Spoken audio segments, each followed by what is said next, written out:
This is MuggleCast, your Harry Potter and Fantastic Beasts podcast covering everything about J.K. Rowling's magical world.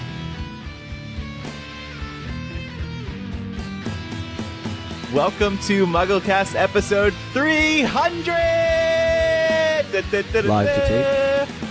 Micah, Eric, and I are here this week as always, and we're joined by several of our friends who have podcasted with us over the years, who did MuggleCast with us over the years. We have Laura. Hi, Laura. Hello. My favorite. The original MuggleCast lady. That's right. That's you. That's your title. First lady. Oh, yeah, Laura. Andrew just gave your crown, by the way, to Selena on the last episode. He called her the new voice of reason. Yeah. No. Voice of reason. She has to earn her own title, okay? That's mine. To be fair, I believe that was Micah. Oh, it might have been Micah. To be fair, though, she said things about Cursed Child that we were all afraid to say, so she gets some kind of crown, even if it's not that one. But it's nice to have you back. She can have the honesty crown. That can be hers. Also here, the second lady of MuggleCast, Matt. Welcome back, Matt. It's been a while. Hi, guys. Oh, my God. It's great. You guys haven't changed except for your faces. And Elysa's here. Hello, Elysa. Hey, what's up? And finally, Mikey B. Hey, everybody. Who wanted to be introduced last. Can you say it old time's sake, please, Mikey? What? And I'm Mikey B. I don't know. That's maybe it. I don't know. Mikey B. How about Mikey B? B. I got the B at the end of the name because it's a long last name. How about give it up for Molly Weasley? That's an old one. Give from the MuggleCast tour. I know, because Molly Weasley, like, seriously, stay away from my daughter. Every show in the Deathly Hallows MuggleCast tour in 2007, Mikey would go, give it up for Molly Weasley. All right, but think about it. But you have to understand, like, Molly Weasley has been this loving mother the entire time, and then in Deathly Hallows, you see it, Bellatrix Lestrange, she's like, stay away from my daughter, you bitch! Like, come on, Molly Weasley. Give it up for Molly Weasley, everyone. Yeah. See, there's the energy that you're expecting. I think I saw a BuzzFeed article a couple weeks ago. It was like a Cursed Child reaction piece, and the writer was like, give it up for, and they were talking about one of the characters, and I was like, I wonder if that's a reference to Mikey's Give It Up for Molly Weasley. Like, I wonder if that person used to listen to MuggleCast, because that seemed too coincidental. I know, I did say that a lot, didn't I? You did. It was iconic. There you go. So it's great to have everybody here to celebrate our 300th episode. We've been doing this show for 11 years now. And here we are in early September, a new term at Hogwarts. It's just so beautiful. It's just so poetic. Why are we on this? Because we couldn't get J.K. Rowling. That's right. Yeah. We're 11. Yes. We're 11. We got our Hogwarts letter, and now we're off to school. I have tried to tweet at J.K. Rowling yesterday and this morning asking her to come on. I know she has Skype. She's tech savvy. Are you guys good No now? reply yet, Yeah, but though. doesn't she hate you, Andrew? I know, you're too wormtaily for her. No. Well, see, before I tweeted her, I deleted mentions of Hypable in the MuggleCast Twitter account. So, like, if she looked, I didn't want her to see Hypable mentioned. But she knows who you are, I think. Yeah, I mean, well, I like to think so. I'm a very prominent. Doesn't she respond to figure in the fandom. your tweets? No, she doesn't respond to my tweets either. No. Didn't she? Didn't she get one framed? Yes. Oh, you made her giggle. There was that one moment. You made her giggle. I sucked up to her. Yeah. No, I made her blush. Oh, blush. Oh, right. Giggle would have been better. I sucked up to her. I lied to her. I told her I watched Casual Vacancy, but I didn't. I was just trying to suck up. It was I'm sure she knew that. I mean, she knows the 12 people who did. So today it's going to be, just a loose, fun show. We're going to talk about a couple recent news stories. We're going to play a game. I want to hear from. So of course, Mikey, Laura, Matt, and Elysa. They're not really on MuggleCast anymore, but We're not at all on MuggleCast anymore. That's just but Why still is that? podcasting regular. Well, we just don't like you guys anymore. That's kind of what the answer is, yeah. But still podcasting regularly. Laura, Matt, Elysa, and I do Millennial podcast, weekly news, political, embarrassing subjects. Yeah. mostly Generally, NSFW topics. Yes. And conversations. And Mikey does Resistance Radio, a Star Wars podcast for Hypable Weekly. Yes, I do. Because, I like Star Wars and Harry Potter, so it kind of fits. But, Did you take the Ilvermorny House test on Pottermore? Yeah. I did. Yeah, day it came up. I'm a wampus. Oh, I'm so sorry. I am too. As though I was a Hufflepuff and then I was a wampus, and the fandom just has it out for me. Wait, the Wampus are the Warriors. The Wampus are great. I mean, in theory, yeah, but I mean, with a name like that, it sounds a little, I wouldn't be culturally insensitive. I think it's an awesome name, but that's cool. It's the Hufflepuff of the names. I know, that's for sure. my point. Yeah. I'm Horned. How about the rest of you? I'm Horned Serpent, so... Ooh. That's the cool one. Yeah. That one is cool. I'm Horned Serpent as well. Mikey, we're in the same house. Yay! I'm a Awesome. Thunderbird. Wi-Fi. Over the Wi-Fi. Hey, Matt, you got a new name you can Laura, use. you and me, Thunderbird, baby. Yep. It's the right cool. house. That is the right. That's also a cool name. Yeah. I'm Thunderbird as well.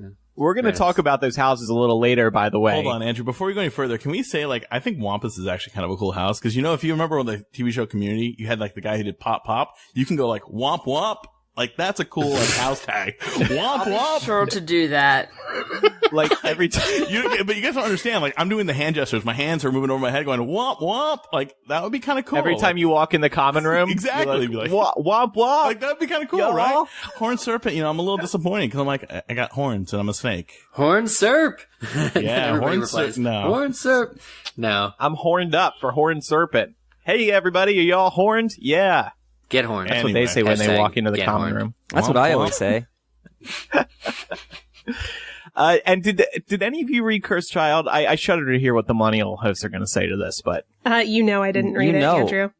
Yeah, no. you really should, though. You really should. I'll watch it. I'll watch the play. I will not read it. Honestly, I've seen enough excerpts from it that I think I've seen enough. I was going to say you probably read them about 10 years ago when you ran fan fiction, right? Yeah, exactly. That's, and full She's lived disclaimer, I'm not trying to crap all over anybody who liked it. If you liked it, that's awesome. You do you, but I'm going to do me and not read this. Sorry. I just don't know how you could walk into Barnes & Noble and it's right there tempting you. You still walk into Barnes & Noble? There are You're a lot assuming- of other things in there that tempt me. But don't. Laura goes to the back room. She goes to the secret room that you can't see from the entrance. That's right. Like that movie Click where he's at Bed Bath & Beyond and you can actually go beyond. There's a door labeled Beyond. Behind it. It's cool. It's cooler stuff. You guys, I don't know. It is nice to see a new Harry Potter story printed on the page. But you know who's missing this week? Jamie. Well, and other people. We tried to invite as many people as possible. Jamie, of course, was one of the people we invited. He couldn't make it because he was traveling this weekend, but he did record a message for us. Oh. So here now is Jamie in his own words. Hello, everyone. This is very weird. What a number to be joining you again on. 300. I really can't quite believe we're at 300, considering I can still remember when we were at number 1 and Andrew, Kevin and I were all much, much younger. And, doing this new fangled podcast thing, and who would think 300 episodes later, we'd still be doing it. So, yeah, hope everyone's okay. What's been going on over the past however long it's been since I came on the last one, which I think was, I don't know, 280, 270, something like that. I remember telling a joke that completely bombed, so that was good. That didn't go down very well at all. I have not seen The Cursed Child yet, but I'm planning on doing it. In fact, my last Harry Potter experience was going through London for some work meeting. I don't know, I don't remember what it was, and going past 9 3/4, and it was ridiculously busy. And I went in the shop and had a look at a few of the things there, and a couple of things took my fancy. I think there was a really nice Triwizard Cup, which was like 200 quid or something like that. So I didn't get it, obviously, but it was nice. And also, I've been following the Ilvermorny stuff, which is very, very exciting. I just wonder if we're going to get another 7 books at some point. J.K. Rowling's lifestyle getting a bit expensive. Wants another 7 books, make a bit more money, maybe? No, probably not, actually. I think she's doing fine. Anyway, it's all very exciting. So hope everyone's well, and maybe see you again soon. All right, take care, bye. Lovely. So there's Jamie. Yeah, it's Oh, good to I know miss he's him. still alive. I haven't spoken to him in years. Yeah, I know. Me neither. It's so when we emailed him, trying to see if he could join us, and then he so he was like, "Hey, by the way, are you guys planning on coming over to see Chris Child?" Whoops, Andrew. I didn't reply because I know he's gonna be so pissed. Wait, you didn't even you didn't try to see him while you were there? No, I didn't. No. I was about to say a bad word. This is a children's show. What is wrong with Thank you. Because I was there with Hypable people. I was staying with friends. Like, I just, he doesn't live in London. You so. don't consider him a friend? No, but Oh, Andrew. I'm not friends with him regularly anymore. I'm not still love friends with him but regularly. you know what I mean. He's not- we don't Semi-annually. stay in touch anymore. He's busy. He's pretty busy. He is really busy. If it makes you feel any better, Andrew, I reached out to him when I was visiting last April for that MuggleNet convention, and I did not get a reply back. So maybe that's a little, I had a nightmare for like weeks after that. It was recurring where like, I just found out that he didn't like me anymore. You had a nightmare about this. But yeah, I had a nightmare. I actually met Jamie in London, and he was like, so I didn't reply because I didn't like you. It's terrible. But no, it was really great hearing his voice and his message. And it's nice to know, what, wherever we are, we will always have Potter. Like, we will always have, like he said, he picked up the Triwizard Cup, and it's like ridiculously expensive. So he put it back down. There's always, so he put it back. We can all relate to that. Like, if we see something Potterish out of the corner of our eye or something, I have a feeling that, the bond we share, we'll always do something. We'll always wander over and pick it up and reminisce. Yes, exactly. Exactly. Won't we? So, let's play a little game. Since we have a big group here, and we got some mixed opinions on the Cursed Child, I thought, we could try to play this game we did on Hypable. Who said it? Harry Potter characters in the original series or the Cursed Child? So I know Laura is comparing it to fan fiction. If you actually believe that, let's see how you do on this quiz, Laura. Okay. I like a quiet life. You know me. Is this from Cursed Child or the Harry Potter novels? I like a quiet life, That's so vague. I know. Are you going to tell us who the character is? No, that's what you have to Nope. guess. That's just so incredibly vague, and it's not a terrible line, so I mean, it could potentially I'm gonna say be Cursed Child. from the original books, but I'm gonna say Cursed Child. Yeah, I think it's I'm gonna Cursed Child guess. too. Yeah. 100%. Well, you're both wrong as hell. It was actually Harry Potter and Half-Blood Prince. Well, I haven't read the books in a while, so there Okay, you go. Andrew, these are 7 books, including a new Okay. play. Here's a good one. You gotta tell us who it is, so we have to decide. We cannot protect the young from harm. Pain must and will come. Cursed Child. This was... It's for Isn't sure that Cursed Child. Dumbledore's portrait in Cursed Child? Yes, that's exactly right. Yeah. See, Yeah. I read that it. line. Wait, I read it. Dumbledore says that? His Yeah, portrait. His portrait. Because Dumbledore is still in alive? Cursed Child. Spoiler alert. Yeah, Dumbledore's portrait's in Cursed Child. Yes. How about... It's actually not the worst part of Cursed Child. No. It's pretty good. Yeah. How about you care so much, you feel as though you will bleed to death with the pain of it. Bleed Oh, to death with the pain of it. that's Cursed Cursed Child. No, that's Dumbledore in Order of the Phoenix. I knew it. Oh, okay. Well, Order of the Phoenix had some moments. It was the longest book. Wasn't that at the end of Order of the Phoenix when he was telling he didn't want to tell Harry the truth? Yeah, that was when Harry was destroying his office, right? Yeah. Yep. See? His godfather just died. See, I know stuff. How about this one? I do not generally permit people to talk when I am talking. Christian Grey. Andrew. Wow. Is that Cursed Child? That would be... I want to say it's McGonagall, but I will say Harry Potter. Micah, what do you think? Cursed Child. It was McGonagall Yeah, in Order of the I Phoenix. have no idea why I knew that. I 'Cause just you're hear Maggie cheating right Smith. now. I do generally. That's pretty good. Wow. How about this one? So was it Cursed Child, the Harry Potter novels, or Laura T? It's been a while, boys. In my bathroom. In my girl's bathroom. Oh, that was me. That's like Laura. 100%. Yeah, definitely. Cursed Laura. Child. Mhm. Yep. Or Moaning Myrtle from Cursed Child. Moaning Myrtle. I think it's That Laura. was Moaning Myrtle, Cursed Child. Moaning Laura. Oh, man. Well, Andrew, way to tell people what you really think of me. And finally, how about this one? People find it far easier to forgive others for being wrong than being right. The original series. Original yeah, series. that's original. Yep, and it was said by Hermione and Half-Blood Prince. Oh, Of course. that's So, such you know. such a good book. It's kind of hard to tell. I think we were discussing this on the last episode. I wonder if J.K. Rowling wrote like all of Dumbledore's stuff, because I feel like she would have to, because she does. There are a bunch of Dumbledore moments in The Cursed Child that are like sweet moments between Harry and Dumbledore. Mm-hmm. Those quotes were all, I thought, particularly well sourced. There were none that screamed Cursed Child to me. So Yeah, that was yeah. pretty good. So with The Cursed Child, so we have the play now. Now we have Fantastic Beasts coming. I thought now would be a good time to talk about, with this being a milestone episode for MuggleCast, and God knows, maybe we'll be doing another 300 more of these. That'd be awesome. In what ways would we like to see the Wizarding World expand next?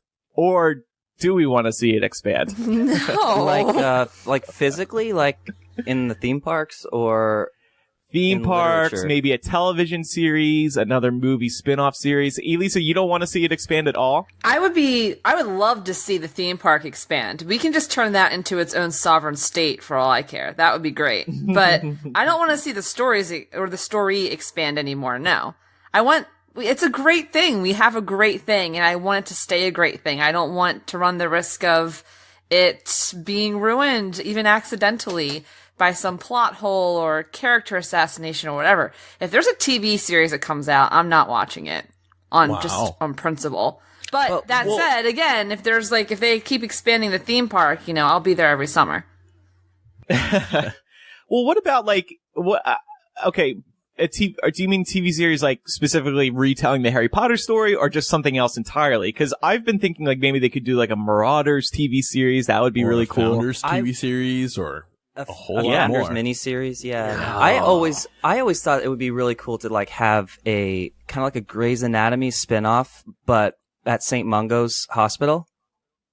That'd be kind of cool. Yeah, like everything that happens to them. No, like like but the patients. Yeah, like weird diseases, and like the people in the hospital like falling in love with their patients or each other, and like stupid Grey's Anatomy drama and stuff. I think that would be fun. There has to be one big thing that happens every season that's just absolutely horrendous.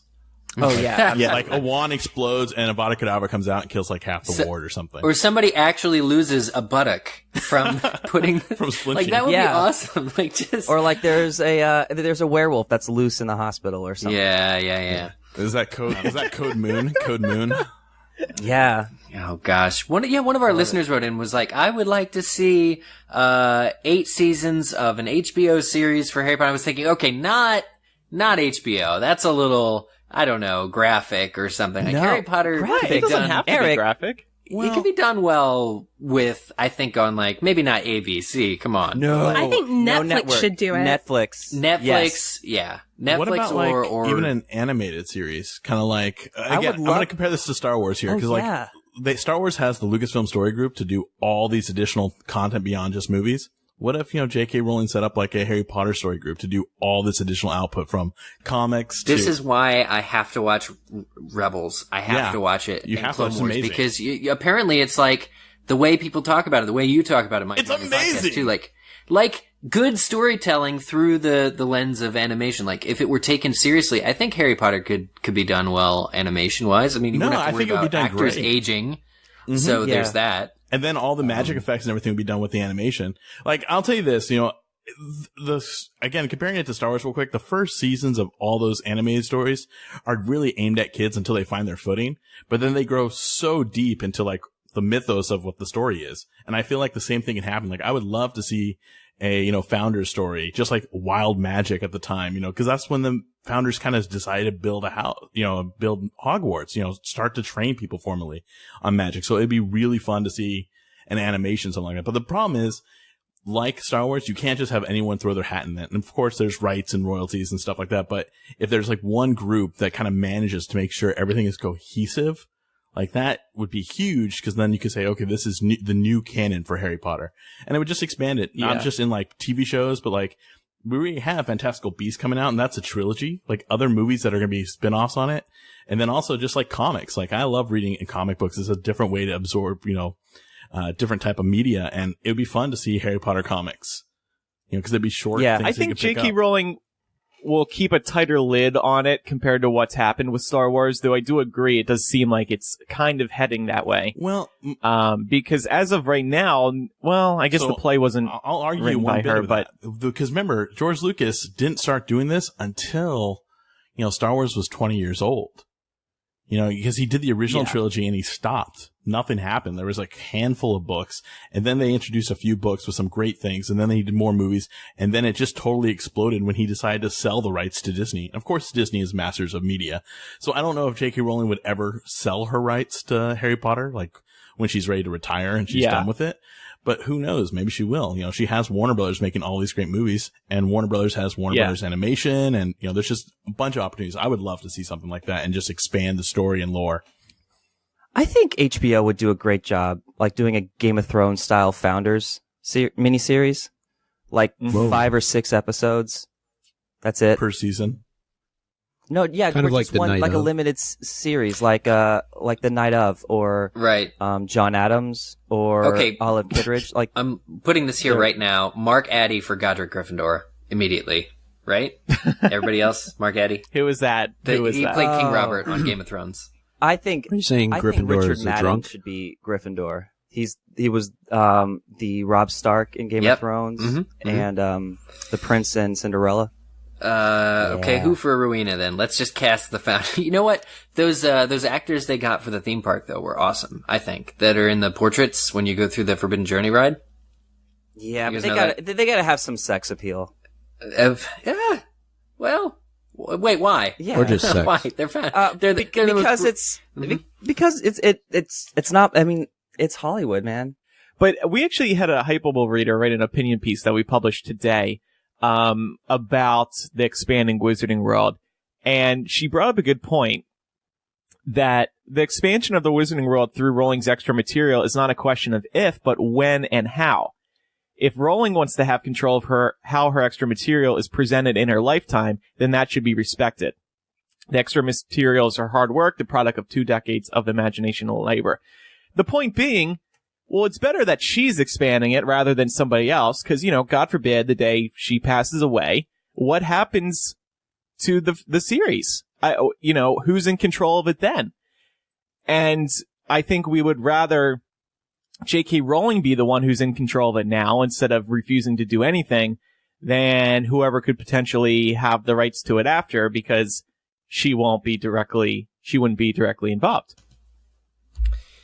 I would trust Heyman with it, but I would almost prefer that J.K. Rowling is sort of be like the last voice on Harry. Like his world would end when, and I don't even like thinking about this. I'm not comfortable thinking about it, but yeah, like I think J.K. Rowling should be the only person. I was actually just when you were talking, I was thinking of I was just at a Comic-Con over the weekend, and there was a Back to the Future panel, and there was a video with Bob Gale. Who co-wrote Back to the Future, and he was saying how if he and Bob Zemeckis, as long as they're alive, they will make sure that there is not a sequel to Back to the Future or a reboot. So they've gone the other way on it. Like they're preventing studios that would pay and television series and books and things that would happen from being designed, because they feel that the initial work speaks for itself and should not be extended or rebooted or adapted to. And I think I think I remember reading that Robin Williams said something similar with Disney, like they can't use his genie character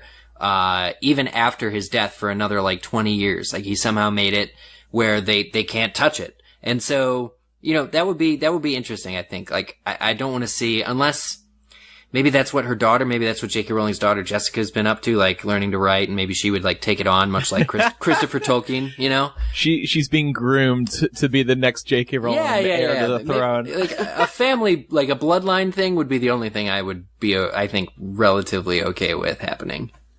Well, and I'm just thinking of like a situation that turned out bad was Harper Lee's Cursed Child. Harper Lee, when her sister died, who was her manager essentially, shortly after that, her lawyer, Harper Lee's lawyer, got that prequel sequel published. Laura, you read it, right? Go Settle Watch. I read the first 2 chapters and decided not to finish. No, finding out that Atticus Finch was in the clan was too much for me. Oh no! Yeah. Oh god, no! Yeah, I actually just read the first 2 chapters of that book. It's not good. So that's like what can happen when a creator loses control of her property. Remember, I mean, Harper Lee never published anything after To Kill a Mockingbird, and then this gets published right after her sister dies, who was protecting her. And it probably wasn't for the best. It was a big deal. It was a huge deal that this book was being published. But I think, though, I mean, we can't go into it with the expectation that everything that J.K. Rowling does is going to be a huge success, right? I think there's going to be a certain level of success just because she wrote Harry Potter, and that name is going to carry a certain value with it, right? But I mean, even something along the lines of The Cursed Child, you see such a differing reaction between fans of the series. There are those who, really enjoy it, and there are those who really don't enjoy it. And I know we've talked about it a lot on the show. And for me, though, I kind of go back with what Elysa was talking about in terms of the Wizarding World theme park. I think that's, for me anyway, what I would like to see continue to expand. I think there's a lot of opportunity there, and I think you're not taking it out of the context of the original story. And I think when we were told that we have to accept Cursed Child as being canon by the writer, knowing that even though she kind of blessed the whole thing, she didn't write it, I think that that's difficult. And I'm interested kind of everybody else's reaction to saying, okay, well, this is actually what happened 19 years later. Given the fact that she didn't really pen the whole thing. Right, does it open the door? I mean, my feeling on it is that it's hers, she can do whatever she wants with it, but I don't have to consume it. So, I don't really care if she wants to expand on Harry Potter as long as it's good. If it's good, I'm totally down with it. Cursed Child, in my opinion, not good. So, I'm not going to read it in its entirety. There was see, I think it's unfair to judge it though before you read it or see it. But there's a line. True, but there's a line in there where what is it that Scorpius is like talking about his like inner geekness is trembling? Nah, I think quivering. Excuse me. Get it right. That's totally something that a 13-year-old boy would say. No, we actually spoke about this on the last episode. That is in Scorpius's character. Like, it's just who he is to say quirky stuff like that. Yeah. There was a canon discussion in July at Leviosa, which was the Harry Potter conference in Vegas, and MuggleNet held it. But like the bottom line, like we were getting into discussions about canon, and it really came down to what Laura was just saying too. Like we have our own we can draw our own lines individually, and it might come down to something as simple as what we don't like isn't canon, but it's kind of like our call, in a weird way. It's your own headcanon, if you will. Yeah, like of sorts. So I think my biggest concern about all of this is that it's happening all at the same time. And I think we should, or they should at least spread it out a little bit. I think the fandom of Harry Potter is not really going to go anywhere. Yeah. I think if anything, they just need to make sure everything is cohesive. If it's all going to be considered canon, it's all blessed by J.K. Rowling, which is fine. Because I read Cursed Child. It was the first book I actually didn't buy hardback. I just got the ebook for my Kindle. So I was kind of like, okay, I'll read it, but I'm not going to go out and get a midnight copy and a hardback and everything. But as long as there's cohesion between all of them. So like, I enjoyed Cursed Child in the fact that it was purely a continuation of the story. Did I think it was good? it was okay. It, kind of like Laura said, it read very much like fan fiction, but in the end, it was a continuation of a story that I loved growing up, and I was happy to see it. I want to see the play. If the play ever comes here, or if I ever go to London, I would gladly see it, just because I've heard nothing but great things about the play from Eric. Like, as soon as you came back and we were at Indie PopCon, Eric said nothing but great things about the performance. Story. He's like, I don't want to spoil it for you, but he said nothing but great things about performance. I was very guarded in what I told. Wasn't it Danya had actually seen it? I hadn't seen it. Yeah, Don. Yeah, I was gonna say, what is Eric talking? Maybe it was Danya. Maybe it was Danya. I don't know. People were telling me about it. I'm like, okay, just don't tell me about the story. But yeah, in the end, it was, I'm excited for it. But I think there needs to be more. Like I said, I feel like there needs to be someone who can tie it all together. Kind of like Matt was saying. Yeah, it feels like there's too much. Yeah, it's almost too disjointed. Well, that's what it is. It's not too much. What's weird is what we're talking about now, I saw in the Star Wars fandom. Before, again, I'm not going to go too much into it, but before the new films came out, there was all these books and things, and they were kind of tied together, but they weren't. And when he sold it to Disney, that's when Kathleen Kennedy and Pablo Hidalgo and all the people from the story group said, no, we're going to make sure everything is cohesive now. So they threw away everything that had been written. There was literally hundreds of books that have been written as Star Wars, quote unquote Star Wars, but they weren't all tied together. Like, some of them misspelled over things.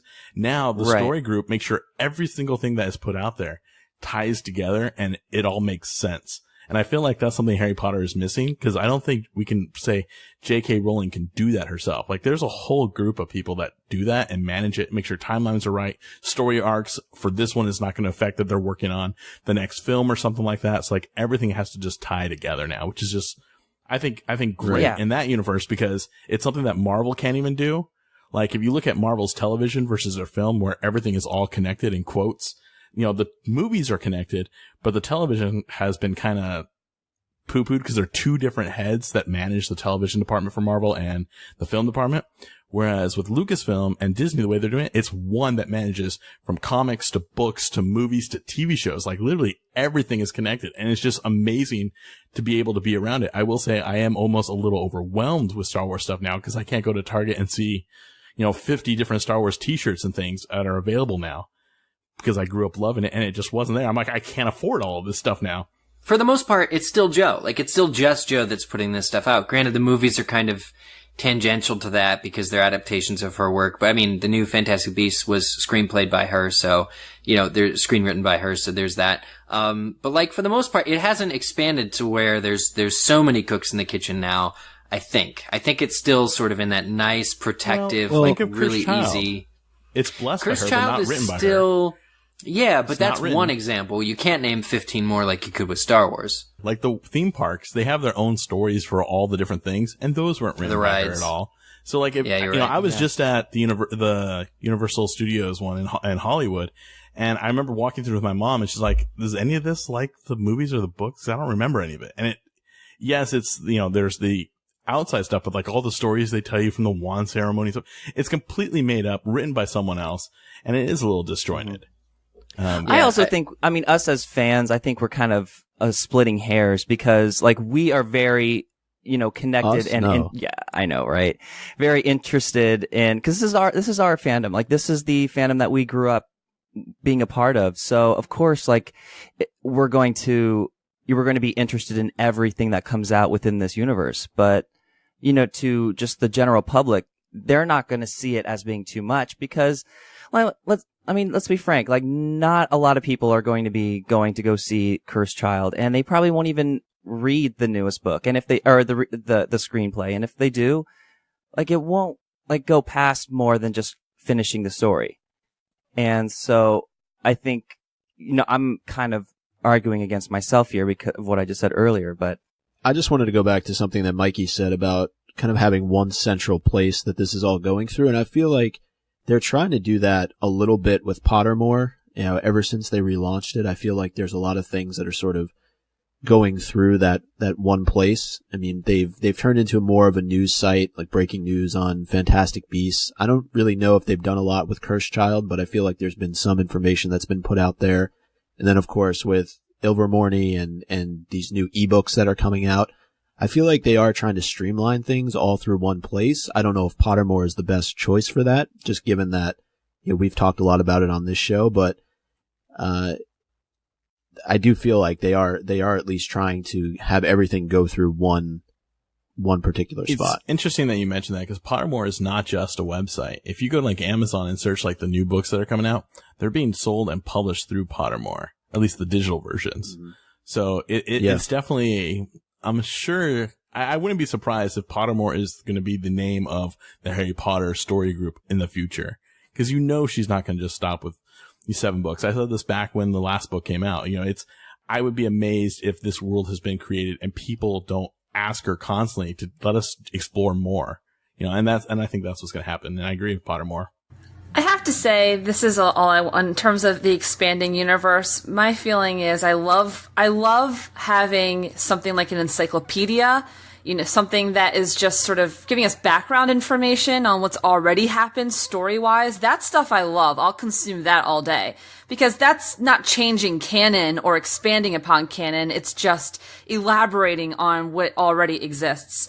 But my problem, I think, with expanding the story and writing new stories, even if it is about the Marauders or whatever else, is that, and part of this analogy is not my own, I read it somewhere, but it's almost as though the Harry Potter story isn't a whole toy anymore. Instead, it's just like a Lego piece that's meant to snap into a bigger picture. And so long as everything is just a Lego brick, it's not complete. Nothing is ever complete. And a story, by its very nature, is supposed to tell us something.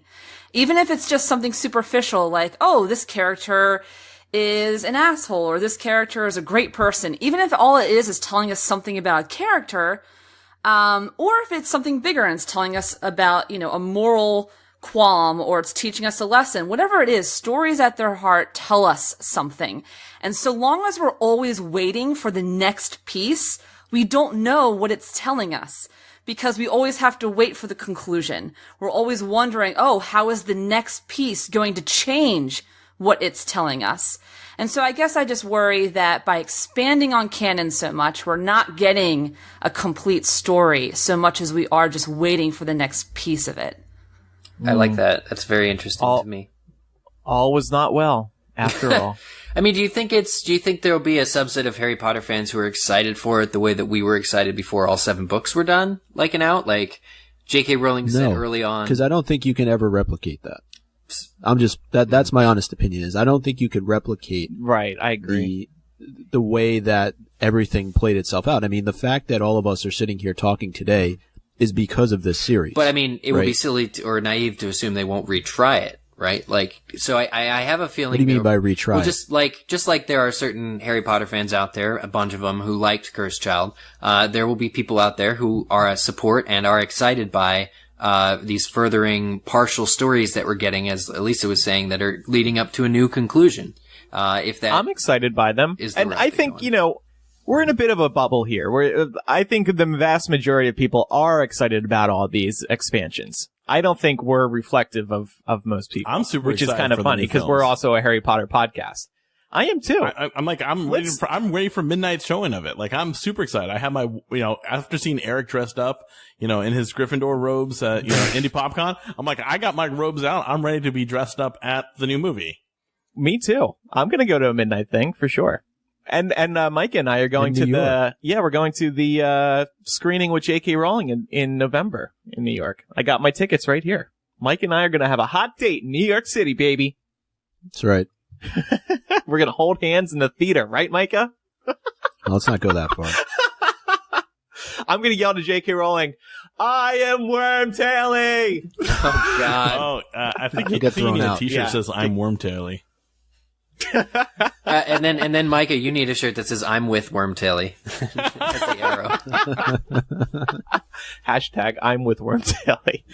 So we got to talk, speaking of Wormtaily, we have to talk about a little scandal that happened over on Pottermore.com this week. I understand I am in the running for a Pulitzer Prize on this story, for by the way. For investigative journalism, yeah. Yes, exactly. So, in July, back up a little further. So Ilvermorny was introduced on Pottermore, the 4 houses that we discussed earlier, And of course, they all have their own logos, like the crests, essentially, like the Gryffindor, the Hogwarts house crest as well. So the 4 houses had these logos published on Pottermore. And then a couple weeks later, this Reddit thread started noting that one of the Ilvermorny House logos appeared to have been plagiarized from somewhere else on the internet. And then this Reddit thread grew because as people started looking at this, they realized that the other 3 houses had been plagiarized as well. At least that's what Reddit was saying. They essentially accused Pottermore of plagiarism because they found examples. In one case, the Wampus design, Elysa's house, the cat logo appeared to have been stolen from a website that was clearly made in the 90s. It's a magical rat website, and someone drew this cat in Microsoft Paint for their next tattoo. It's this person who was a fan of cats and rats. It's so bizarre. Can we see the actual tattoo? Is that in the article? Yes, yeah. So you'll see a side-by-side comparison of the two. You guys have to check this out. Like, I did not buy this. I was reading the Hypable article. I was like, what is Andrew on? And then I saw there the goes first, Andrew hating on Pottermore again. The first image, right? Sometimes you can be a little worm-taily, hey. But no, I saw the first side-by-side image, and I was like, not only is there something to this, there is everything to this. It is completely... So when Reddit first when somebody told me about this Reddit thread, and this was in mid-July, and at that point I was like so exhausted. As I was telling people on Hypable, like, I'm out of complaining about Pottermore juice. I can't write about this, even if it's true. I don't care. Whatever. But then, last week, it turns out that Pottermore quietly updated their Ilvermorny logo so they look nothing like the original logos. I'm like, okay, there is something going on here. And as you can see now, if you look at the side-by-side comparisons of the original Ilvermorny logos versus the new ones, you'll see that they don't look like the plagiarized ones at all. Anyway, Pottermore gave Hypable a statement. They didn't deny that there is plagiarism going on, but they said, Warner Brothers, which commissioned the original artwork, has provided Pottermore with new designs. We're delighted to have the opportunity to share these crests with our global audience. So then BuzzFeed picked up our story, and they got a comment from Warner Brothers themselves, and this confirms what we suspected. There actually was plagiarism going on. Warner Brothers said in a statement that they did commission the design. While we are assured there was no intention to use elements from pre-existing designs, as a copyright creator and company that respects the creations of others, Warner Brothers decided to change the Ilvermorny design so as to avoid any misunderstanding. So, looks like Warner Brothers and Pottermore did catch wind of this Reddit thread before anybody was reporting on it, and yeah. That's that, but funny, huh? Pottermore just can't catch a break. I like the new logos better anyway. Yeah, they're just more detailed. Yeah. But it's they used it as a little too much inspiration, what they found originally, I think. It's really just close. not change a thing. Yeah, I mean, let's they just, didn't, And I assume whoever... Exactly the same. Yeah, it's exactly except for, like, the end of the tail. Yeah. It's ridiculous. Like, they are definitely traced. They're the exact same body shapes, I guess you would say. How does somebody find that out, though? I mean, I know Reddit is like, you can find anything you want there, right? But there's reverse image searches and stuff like that. Like, even Pinterest does something like this too. Like, you can actually choose something and find things similar to it based on what part of the image you're looking at. Yeah. And you know what I'm thinking? So when I was looking at this magical rat website I linked to, I'm wondering, did the person who was paid for this just go on Google and search like magical cat designs and find this? Because like, what are the chances of the person who found this, who stole the design? Still having a job? Well, still has a job, but like, what are the chances that of all places to steal a design from, it's a website with the word magical in it? For something Harry Potter related. It's all too weird. Maybe they were up against the deadline and just really needed to find something real quick. Make sure you sign their Magical Rat guest book too from BraveNet. I'm writing on it right. Oh no, it just goes to open an account with BraveNet. MuggleCast. Hey there, heard Pottermore plagiarized you. Sorry about that. Nice site here. J.K. Rowling was here. No, J.K. Rowling didn't plagiarize it. So, to wrap up the show today, I thought we'd do something a little unordinary for MuggleCast. We've been doing this for 11 years now. We've all grown up with the show. One of the nicest things we hear, I think, from listeners these days, no matter what podcast, is that they've all been listening to us for a while. And we all started as kids, and we're all adults now. So I thought for the 300th episode, we're all adults. Let's have some fun.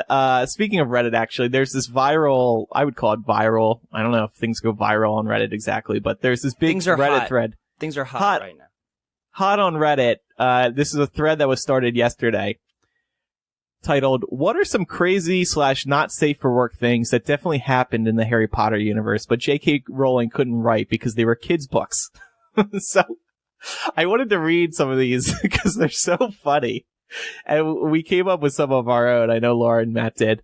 But just warning, it's going to get, a little not safe for work here. So kids, listen in 10 years. Listen to this part of the show in another 10 years. Eric wanted me to warn you all of that. Thank you so much. We can put a disclaimer on the show. Oh, so one of the top replies, or was top yesterday, where'd it go? The Aberforth one. Oh yeah, Aberforth. Yeah. Yeah, Mike, I was thinking of you when I read this one. So here's one from ShamWow22. Oh. J.K. Rowling did write about a character who practiced, quote, inappropriate charms on a goat. At a Q&A session, an 8-year-old child asked her what this meant, and she told them, "I think that he was trying to make a goat that was easy to keep clean, and that was going to be her only answer to the child," which was Dumbledore's brother, Aberforth. Right. I remember that question was actually asked at Radio City. Do you think Aberforth was into bestiality? I mean, define inappropriate. Having sex with goats. Sex with animals, I think, is a pretty clear definition, Micah. No, I think that... see, what's interesting to me is how this even has a place in the Potter series. Like, what... You don't think weird stuff was going on in the You're laughing a little too much, Micah. You seem very tickled by this. I'm laughing at Micah trying to defend it. And I know. There is no defense. I love how it's always connected. This one part, Micah, of the entire series is what you are known for. Yeah, you've always been remembered just mainly for this, and I think it's great. You should write some Aberforth goat fan fiction. And we've assigned you as the expert for this. On this subject. Well, I've actually gotten, when we used to have the P.O. box, and Laura probably knows this as well, is that I used to actually get goats, right? Yeah. I mean, literally, people would send in goats to the P.O. box, and I think we actually gave one to a friend of ours, right, who has kids. It was like a stuffed goat or something like that. So actual goats too, Micah. I thought you were referring to the live goats that we received. The live goats. Yeah, you adopted all of them except that one. Micah kept that one, right? Mm-hmm, that's correct. Well, no, it's been 11 years, so unfortunately, Freddie's no longer around. But he had a rough life. You had a goat and you didn't name it Billy? I judge you. No, that's too mainstream. Oh, yeah, right.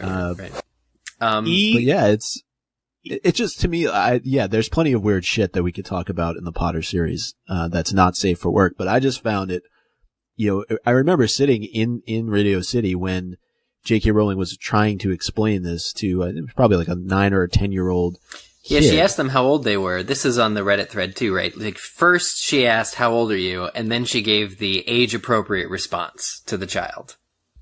Right? Yep, I remember when this happened.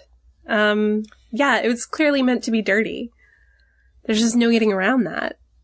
But I also think that I like that there's these weird sort of blind spots because of a children's book. The entire premise of like these things, I think it makes the stories ultimately more believable. Like, there's some weird people out there in this world, and why shouldn't there be that represented in, and it's never in the mainstream, but, like the Aberforth goat thing, I think it has a place in the Harry Potter books because it represents the Wizarding world.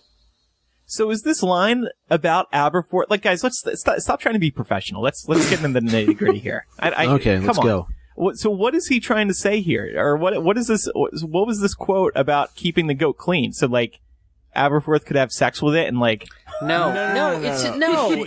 She responded that he was trying to keep the goat clean as a age-appropriate answer to the 8-year-old who asked the question of what were the inappropriate charms that he used on the goat. And also, goats are really dirty. If you have like a self-scrubbing dish rack, like in the Weasley home, you can probably have like something that cleans your animals if you're on a farm or have livestock. But this answer also makes sense for adults, because if he wants to have sex with the goat, you know, does he want to bang a dirty goat? I don't think that would You make gotta sense. remember, the whole Harry Potter series is written from Harry's point of view, of what he sees and everything. So like, at Harry's age at that time, he wasn't thinking about that. So.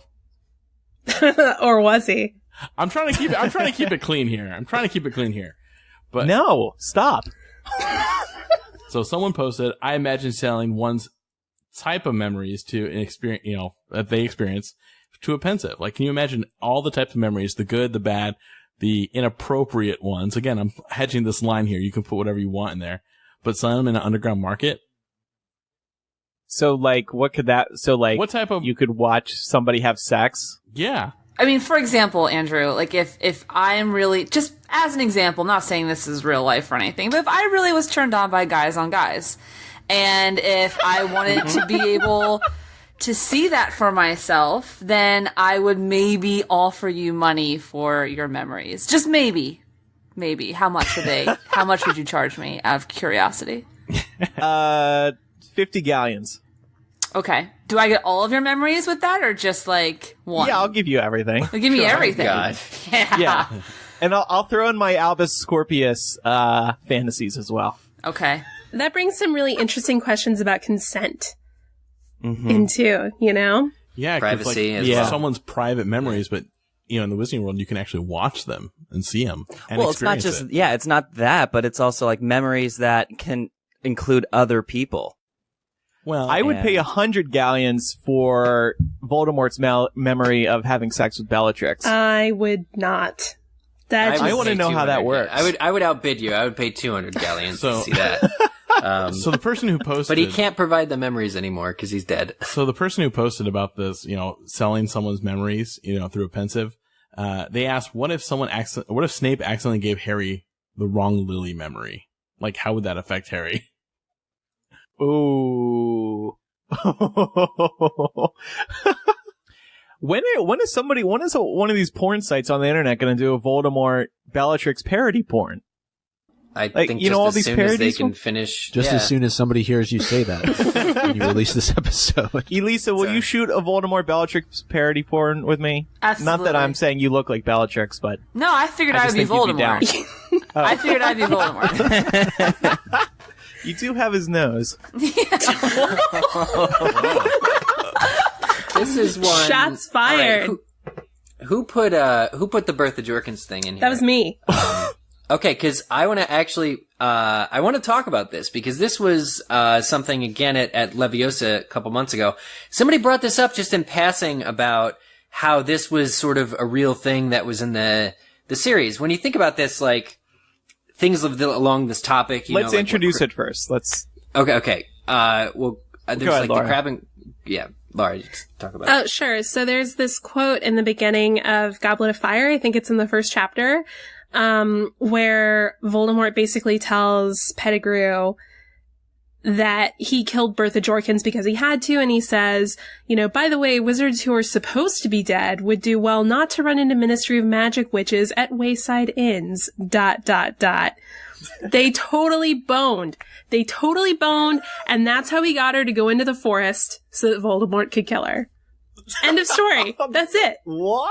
They totally did. Wait, you think wayside Pettigrew inns. Because that was just because they were at an inn, and then he Totally. world chums. I feel like the way Voldemort trails off there, he's like, they don't do to run into witches at little inns in the countryside. I feel like they boned. Okay, so this wasn't exactly what I was thinking it was, but if you think about it, what somebody said to me was that it was actually some sort of fetus possession on the part of Voldemort, and that's why he has that baby form at the beginning of Goblet of Fire. That Bertha Jorkins was essentially had a baby who was possessed, and that was Voldemort latching on to young life, and basically that was why he's in the form he is. That it's too dark to have put in Goblet of Fire, but at the beginning of Goblet of Fire, he's this baby form that needs nursing and milking and stuff. And the theory was that Bertha Jorkins was horrifically abused. Yeah, so first... Well, that turned dark. Yeah, but first, she and Peter Pettigrew totally boned, and then... Okay. And then the rest of that stuff happened. So she died a happy woman. Peter's son that has been possessed? Well, like, that was a temporary body, right? Because they did the other spell at the end, the potion and the other stuff to, restore his adult male body. You know, the whole bone of the father thing? Yeah, no, I get that, but at one point was Voldemort actually Peter Pettigrew's son then? No idea. Here's one from No Shame Amy. Those magical photos would be their equivalent of porn videos. I imagine there's a network for sharing those. Yeah, that is a thing now in the Muggle world. They're called GIFs. I don't call them GIFs, but they're GIFs. And there's a lot you could do with Fred and George. Also this one, Scabbers / Peter Pettigrew seeing what Ron was up to. I think I was thinking about this one when I was a kid as well. Mm-hmm. Oh yeah, if it's anything like the beginning of Prisoner of Azkaban in the movie when Harry is fidgeting with himself under the covers. Or you just you think about what your own animal in your own home sees sometimes. And then like that judging poor you for thing. Never mind. I'm so sorry, baby. So sorry, Brooklyn. No, but seriously, if you had seen the things that Scabbers had seen, mind you, he passed from Percy's hands into Ron's hands. You would also be a dark person. Yeah. I was about to say something else. You would have a very dark outlook on life. You know, Percy got up to some weird shit. He was so lonely and stiff. I bet Percy was gay. Did Percy marry somebody? I think Percy's one of those really intellectual types that I don't think really sees chemical urges or not even love. He's asexual. Pleasure in that way. Yeah, his puberty and his drive. I don't think he had he didn't think it was clever. He just kind of passed over it. According to the Harry Potter wiki, he married a woman named Audrey and had 2 daughters, Molly, named after Grandma Molly, and Lucy. So, there we go. No one ever saw them, though. Do you think Scabbers ever caught Molly and Arthur doing anything? Give it up for Molly Weasley, everybody. Give it up for Molly Weasley. What about Polyjuice Potion? There is a lady in Nocturne Alley that sold toenails. So you got to, there's Nocturne Alley is that kind of shady side where they're already selling stuff to, be a Hermione. Yeah, Polyjuice is a big one in the Harry Potter series. If you're curious about what somebody who looks like naked, I guess you could do that and that look in a mirror. Agreed. I was also going to say, speaking of something that is 100% legal in the wizarding world, love potions are completely date rape drugs. Yeah, I agree. But okay, so if you asked J.K. Rowling about that, what would she say? She would say that's how Voldemort was conceived because that's what his mother did. That's true. It got too real. And then also one of the big things on the Reddit thread that I was seeing all the time was room of requirement. It's the question. Jury's out on how well known it is. But you have a room that could be anything you want it to be. So a place to discreetly wander off to with mistletoe or whatever your pleasure is, would be there, for you. So you're saying if Aberforth walked past this room and the door opened, it would just be a field, an unending field of goats. I think he has one of those clean already. Goats. Clean goats. Well, live things. Clean goats. Live things are a violation of Gamp's law, so you can do that, but you could have pillows and stuff. And then bring your own goat pillows. in there. Yeah, there bring your had own to be goat in some limits for the room of requirement. Otherwise any kid could get what he wanted in there of like a bunch of women or a bunch of guys. So no, it's no live thing. It's a rumor requirement. Yeah. It would provide something when something was in need, like Dumbledore's bathroom, versus what someone wants. Remember, Draco tried to get in once and he kept walking back and forth, couldn't do it because he wanted to get in, but he didn't need to get into the rumor requirement. Do you think brooms were ever used as sex toys? Andrew. No. In the Wizarding they were? World Next or one. in ours? Next question. Wasn't there, and I'm dead serious, wasn't there a vibrating broom in the real world? Yeah. Yeah. And- This was in the early Muggle on. world? Yep. Yeah, but it was an official Harry Potter This was very, toy. very poorly conceived. Yeah. Yeah. Yeah, and they got rid of it. Yeah, I think so. I'm Googling it right now. Well, Oh, I yeah. want one so bad. There's a YouTube video of one. Well, it's better than the Yeah, I Twilight found it right one here. that you put in the freezer. Vibrating Harry Potter broomstick has parents in uproar. What were they thinking? I want I one. remember Does that. any MuggleCast listeners have one of those? Please, can I borrow it for like a week? I wanna Guys, try never it. ask for it back. Just never. Yeah, you're gonna Yeah, just burn it. this from the guy who put a lightsaber up his butt. Oh, wait, everybody. There are some on eBay. There's one that What do they ends go for? today. $99, 0 bits. I don't want a secondhand vibrating broomstick. I'm not going to buy that. I don't care. There's one On listed principle. here. Buy it now for $100. It's the title of it: Controversial 2001 Harry Potter. Yeah, there you go. Group. I bet that's an eBay search. People just search controversial things. What's the quality? Like new? Yeah, I don't buy it. Lightly used, a little sticky. I will say though, it's kind of a bit surreal talking with you all right now, right? Like we've grown up. It's been 11 years since we started doing this, and like the topics and things that we thought about and talked about all of this time about Harry Potter, like it's the series that keeps on giving, the way that we can form these discussions and have this with each other. It's really quite special. I put in a $50 offer for this vibrating broomstick. Go you. You do Yeah. you. I need to celebrate MuggleCast 300 in a big way. I'm just feeling some good feels about as irked out as I am about this discussion that we're having currently. It's been a really special 11 years. Eric, you're a kind soul. You're I don't too think kind for anybody this would- world. Well, I don't This is think why that we can't have you on Millennial. You're too nice. if anybody told us that we'd be doing this podcasting for 11 years, you guys still podcast, right? So Eric, you're trying to take the subject off of a vibrating broomstick. I'm trying and to I get don't away appreciate from it. this, topic. Did we say everything we wanted to say about the sex stuff in Harry Potter that was overlooked? No.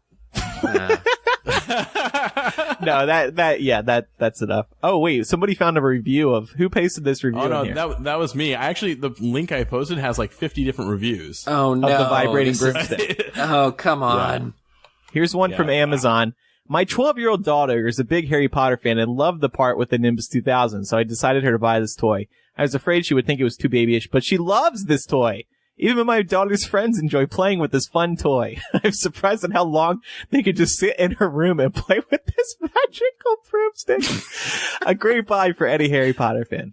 Well, Mom, All right, now hold on. there's a Hold on. reason why they enjoy sitting on Let it. me give you the opposite one. So here's another one. Keep the batteries out! !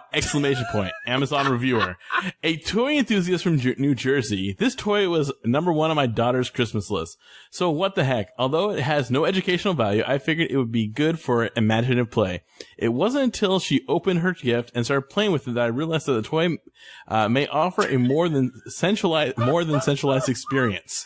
The broomstick has some cute sound effects and in like stars and bold vibrates when they put it between their legs to fly. Come on. What were the creators of this toy thinking? She keeps playing with the Nimbus 2000, but with the batteries removed. So, Oh man. so there's a whole slew of reviews from the Amazon. I remember when this happened. Yeah, me too. So- I wish my parents bought it for me. Thank you everybody so much for joining us. It was great having all of you on. But we're never going to have you on again. Do we get any questions from listeners? No, they're all disgusted with us. Oh. Yeah, you guys officially don't have any patron supporters anymore. Yep, we're down to 0. Although Mission Micah, accomplished. Micah, one of them is asking for you to read my Cursed Child fanfiction, Never Sever Us. Ooh, when is that happening? Yeah. Nice title. Micah, Yeah, where'd you get the title? Micah, don't change the subject. When You just is have that to, happening? you have to read it. I have to read it. Actually, Laura, Lisa, Matt, and I read it on over on the Millennial Patreon, Mm-hmm. and boy, was that a Why wild don't you ride. release that on the It was MuggleCast a page? Millennial Please don't. exclusive, so you'll have Eric. to go over there to hear it. Eric would never let me release it on this one. No, but Micah But- should come read it on Millennial. Yeah, Micah, what do you say to that? Yes. Oh. Yes. Live to tape. I really just want to hear Micah say the word insert. Insert. I was Okay, but inside Albus, or Scorpius. 300 episodes of MuggleCast, everybody. Eric's trying to just That's impressive, Eric. 300 episodes. Isn't that Wow. amazing, Mikey? It is That is wonderful. amazing. We I'm found just things to blown talk away. about. I remember saying on episode 3, which is the first MuggleCast I was ever on, that Harry Potter would live forever. And I wasn't the first person to say it, wasn't the smartest person to say it, or most insightful person to say it. But it's true. It's been true. It's been true these 11 years. Vibrating this broomstick. podcast, Goat. this podcast has meant a lot to me, and we continue to get. I wanted to thank on this 300th episode. I wanted to thank the people that we got birthday cards from at the new MuggleCast PO box. A few people wrote in: Sonia, Amanda. We had Mark from the Philippines, and Erica as well, who sent a birthday card that says simply, "You're 11." And she wrote a nice note as well. But, big special episode 300 thank you to those people, to all of our 700 patrons. I really thought we should all take time, out of our, recording today to name all 700 of our patrons, like we each read like 100. Aberforth Dumbledore, thank you so much for supporting us. Micah, thank you for talking him into it. Seriously, we have amazing things coming with the patrons. Oh, have the shirts arrived yet, Andrew? No, the shirts arrive tomorrow, and I'm dreading it because there's like 14 boxes of them. But I mean, we have really I'm gonna exciting run out of things room in my apartment that are left to come on this podcast, and I want to thank everybody who listened to us, who still listens to us. One of those people who wrote in, I think it was Erica, said she started listening within the first year, and the person before her said since the beginning, and so. You know what it was? Erica read transcripts first because she didn't have a working iPhone or iPod. There was an iPhone back then. Oh, yeah. So she started with the transcripts and then caught up with us the next year. How about a vibrating wand? Wow. Yes. I was gonna say, do you guys remember when you guys got pulled from iTunes? Oh, yeah, that was scandalous. Yeah. We got temporarily pulled from iTunes because there was like this weird copyright issue or something going on. But then we appeared again, so it was okay. No, yeah. But doesn't WB, don't they endorse creativity? Isn't that what they say in their recent statement? Right, yeah. No, it's been awesome. I don't necessarily love celebrating milestones because it's just like, this show will always continue to happen, even though when we thought it wasn't, when we thought we ended MuggleCast. But then Harry Potter, obviously, he came back in a big way, and I think it's very clear now that it's going to be, it's going to be around like Star Wars is forever with new stuff coming out. Just because Warner Brothers, I won't say J.K. Rowling, but Warner Brothers loves money, and they will have to continue doing this. We know Fantastic Beasts was WB's idea. J.K. Rowling says, I'm only doing it because WB came to me with this idea. So yeah, it's so cool to hit this milestone, but at the same time, I'm like, I'm just ready to continue doing more episodes. But yeah, 300 is a pretty crazy number. So is this the last episode? No. Oh. This is the Was I first making it episode sound like of that? a new generation of MuggleCast. Well, after our last segment, it may be the last episode. iTunes is kicking us out of the iTunes store. Yeah. No more. We have to put a not safer. Actually, this conversation was quite tame, I have to say. Well, No, it was. disappointed. It It was. was Eric reined it in. I want to bring out Mark Oshiro from Mark Reads did, I think it was a couple of years, it was like at Ascendio in Florida in 2012. He did it was sort of a variety wizard review sort of thing. And he had a segment that was specifically, phrases taken out of context from Harry Potter that sounded so much dirtier than they were. Like, for instance, from book 5, Ron ejaculated loudly, which is, you know, him, angry at Umbridge. Ejaculating like loudly. Like, all that stuff, pulled aside. And I thought it was fun. So there's definitely a funny way of looking at it. And maybe Ron had a vibrating broomstick. I don't think he did. Did Aberforth insert himself in the goat, or did the goat insert him into Aberforth? Why are we still talking about the goat? Because I'm wondering. I was going to say let's do plugs, but I don't want to know what you guys are going to make of it. So, you know. Wow. How childish of you, Eric. Yes. I actually have a story about plugs for a later date. Arthur Weasley loves plugs. That's the Harry Potter. Is this the Lumos story? No, it's my own. We'll talk about it on Millennial. Okay. Whoa, it's a whole new plug story. I will say, though, I don't think we've ever said this on MuggleCast. At Lumos, the Harry Potter conference in 2006, which was the first time I think I met Laura and Elysa, they left me a certain type of plug in my bed. Mm-hmm. And I was baffled by who would do such a thing. You know, I was only like 17. It's like, who put this in my bed? I can't believe this. I still have the voicemail. Were you Mickey Mouse at the time? Oh, man, I need to hear that voicemail. Oh, it's funny. Do it, Matt. Oh, no! God. Well, thank you, everybody, for joining us for this wonderful milestone episode. Eric is going into therapy after this, as will some of our listeners. I'm so traumatized. This is not interesting. Now I want to keep going. Save it for your other show. Hold on. I'm still going through the Reddit thread. Oh, God. Apparently countless reams of teenage boys and possibly girls could have been sent to the medical wing for each year for the misguided use of Engorgio. Was that in the book? No, that's a thread. Engorgio was definitely used on body parts. A couple. Yeah. Mm-hmm. Sorry. Laura, Matt, Elysa, and I can be found over on Millennial every week. MillennialShow.com is our website, and from there you can sign up. You can subscribe on iTunes, or just listen to the episodes right there. And we also have a Patreon. On Spotify, too. Yes, on Spotify, right. Great point. And then, Mikey, you're doing Resistance Radio over on Hypable Podcasts. Yeah, I am doing Resistance Radio. You can find it on iTunes, Google Play, pretty much everywhere there's podcasts now. Yeah. Or at resistanceradio.net. We didn't want to add, we try not to add too many shows to Hypable, but you got to do a Star Wars one. How could you not do a Star Wars one? It's very true. I know, right? Just like just like Harry Potter, Star Wars is going to be around forever. So, any final words, clean or dirty, before we wrap up today? We need to find out what the goat's name was. His name was Billy. We all agreed on this. No. What would you name it, Micah? Severus. No, I don't know. I'll have to think on that for the next episode. I like Severus. I could think Aberys could be their ship name. It'd be weird, Albus, if he named it Albus. Then we're going into a whole new territory. Thank you, everybody, for listening. Thank you for listening over the years. We really appreciate it. We wouldn't be here without everyone.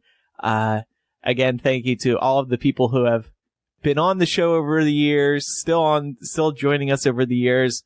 Laura, Elysa, Matt, Mikey, we still will drag you back onto the show. And, of course, thank you to Kevin, Ben, Jamie. Who?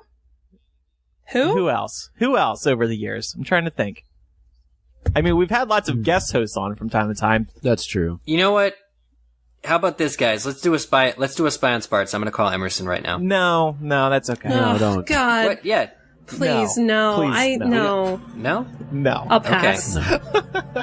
Jeez. Who else? Who else? Aris Janatakis. Aris Janatakos. I missed that guy. We had Jim Dale. Jim Dale. Oh, that's right. We met Jim Mary Dale. Grand Prix. In Dallas. You know who still has been on? J.K. Rowling. Damn it. Matt and I, we interviewed a drunk Patrick Doyle. That was amazing. Well, he's Scottish. Like, I wouldn't expect anything less. David Heyman, Selena, so many people, David Yates. David Yates, the teddy bear. All right, the show's going off the rails. I think we have to end the show forever after this. Let's get the goat on. Can we get the goat on next episode? Yeah, you can do the goat voice. Micah, you're so weird. All right, we'll see everybody next time for episode 301 if the show's still here. Goodbye, everybody. Bye, guys. Bye, everybody. Bye. Bye, everyone.